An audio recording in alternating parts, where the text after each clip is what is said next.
Hi there! Thank you so much for joining me today. This is Julie DiMatteo from thepaperpixie.com, and I'm an independent Stampin' Up! Demonstrator. In today's video tutorial, I'm going to show you how to make this super cute Rosebud treat holder.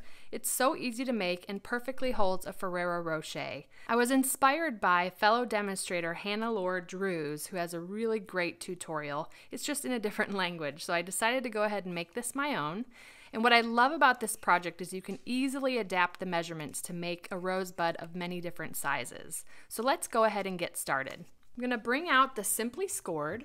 This version is in Sweet Sugar Plum, and I'm going to do a version in Flirty Flamingo. So this piece of cardstock measures 3.5 inches by 3.5 inches square, and we're going to go ahead and score it on all four sides at 7/8 inches.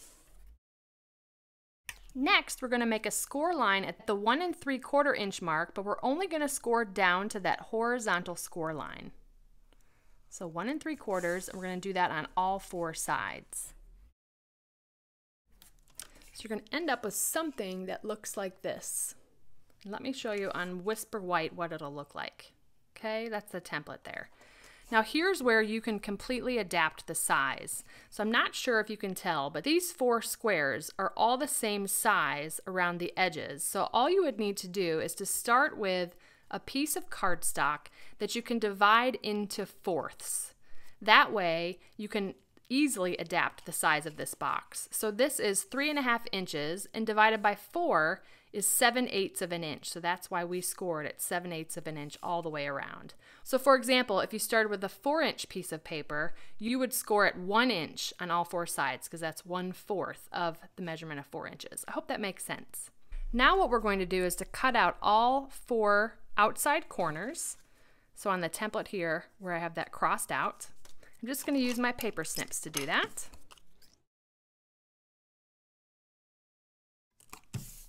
All right, next we're going to cut up each of these score lines that meets up with that horizontal score line. And we're going to be left with something that looks like this. Okay? I'm going to bring in the envelope punch board, and we're just going to round corners here. So if you have a corner rounding tool, go ahead and use that. This is the tool that I have that will round corners, and we're going to use the reverse punch side. And all I'm going to do is fold under the two sides here, because we want to round these corners. And we're going to do that on all four sections. So we'll just repeat the same thing on the opposite sides. Okay, so now on the other side, we're going to use the bone folder, and we're going to curl these rounded edges outwards. And these are actually what's going to create the flower petals. We'll do that to all of those corners. Next, I'm going to use a sponge dauber with Flirty Flamingo ink, and that's just going to give our flower petals some dimension. So I'm just going to lightly ink up those rounded corners.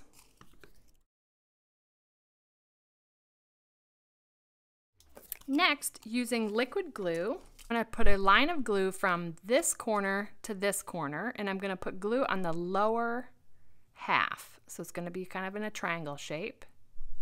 This is the only part that we want to adhere, and we are essentially going to glue these two sections together. So I'm taking this edge and meeting it up with this score line along here. And that's going to start to form our rosebud holder.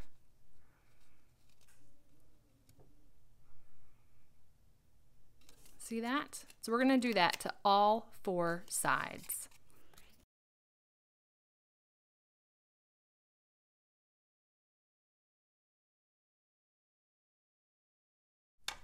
How amazing is that? Okay, now I'm going to just gently coerce these to curl backwards.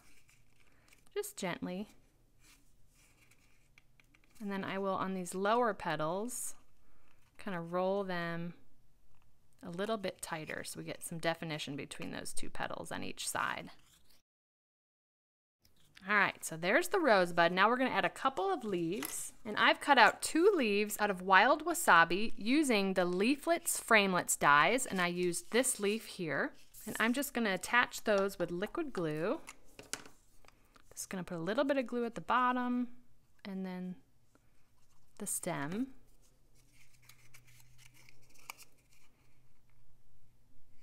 just stick that along the bottom. We'll do that with the other one as well. And I'm just crisscrossing them. You can certainly leave the bottom this way, but I decided to punch out a 1 1/4 inch circle out of the same cardstock, the Wild Wasabi. And we'll just glue that to hide those stems on the bottom. Okay, so now we're going to do a little bit of stamping. Going to use Flirty Flamingo. We're going to use the stamp set Thoughtful Banners, and I put together a sentiment that says, "You are amazing." I attached that to a G clear block, and I just put one part of the sentiment on this side and the other part of the sentiment on the opposite side.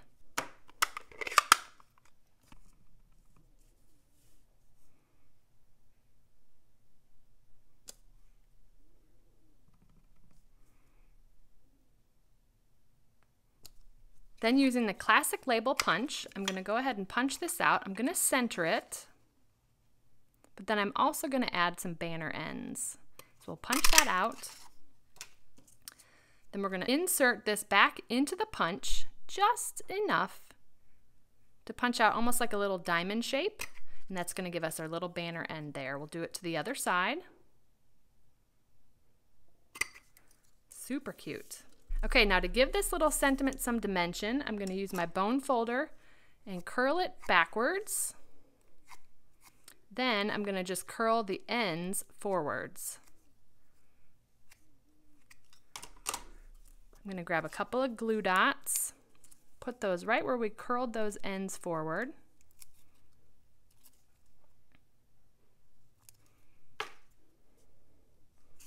And then I'm going to go ahead and adhere that to the front of the rosebud, just around that point. There we go. Now we're going to go ahead and put in our Ferrero Rocher, which fits perfectly. This also would fit a Hershey's Nugget really well, so let me show you that. That would fit in there as well. I just love the look of the Ferrero Rocher inside this rosebud. How sweet is that? Super cute, super easy to make, and what a wow project. This would be so sweet as like a table favor or just as a random act of kindness to give to someone. Thank you so much for watching. If you enjoyed today's video, please give me a thumbs up and consider subscribing to my channel so you don't miss my next video. If you're interested in purchasing any of the products I use, they'll be linked in the description. Also included in the description is a direct link to my blog post about this project so you can get all of the measurements and scoreline details. Thanks again for watching. I hope you have a wonderful and blessed day. Take care. Bye!